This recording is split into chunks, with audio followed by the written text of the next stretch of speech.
میرسد 60 سالگی از ره جوانم من هنوز.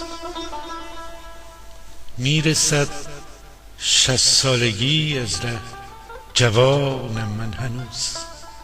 عشق می‌ورزم به هستی مست آنم من هنوز.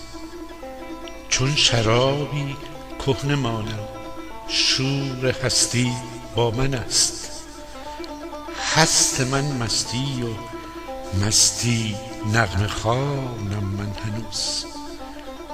رنگ سوگ و غم اگر بر بوم دل آرد دیار، رنگ شور زندگی در من چغانم من هنوز. کودکم گهی پیری زند چتر خیال، پای کوبان جاری رودم روانم من هنوز. گر که می آید بهاری می رود عمری چو باد، بر نمی تابم خزانی بی خزانم من هنوز. مانده تا گویی که دود از کنده می آید برون، سرکشم چون آتشی شعله کشانم من هنوز.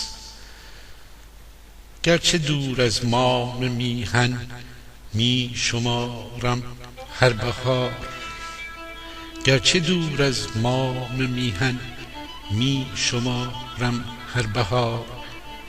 دل به ایران داده راش دیلمانم من هنوز.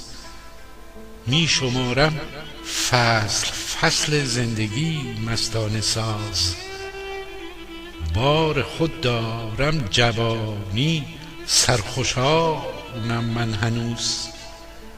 رستن از گیلان خود دارم چو شالیزار مست، رستن از گیلان خود دارم چو شالیزار مست. سرخوشم همچون بهار لاهی جانم من هنوز. گیلاوایی تا امیدت هست باشی در دیار، گیلاوایی تا امیدت هست باشی در دیار. بگذرد 100 سال هم ایران جانم من هنوز.